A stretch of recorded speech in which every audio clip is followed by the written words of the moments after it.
Di mo maintindihan kung ba't ikaw ang napapagsipan ng halik ng kamalasan. Tinapang mong marahan ng hagdanan para lamang makidlasan sa kaitatasan.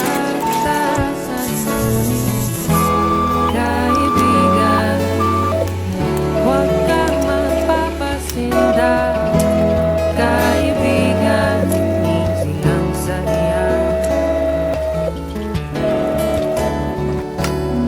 Dahil wala ring mangyayari, tayo'y walang mapapala. Huwag mong pigilan ang pagbuhos ng ulan. May panahon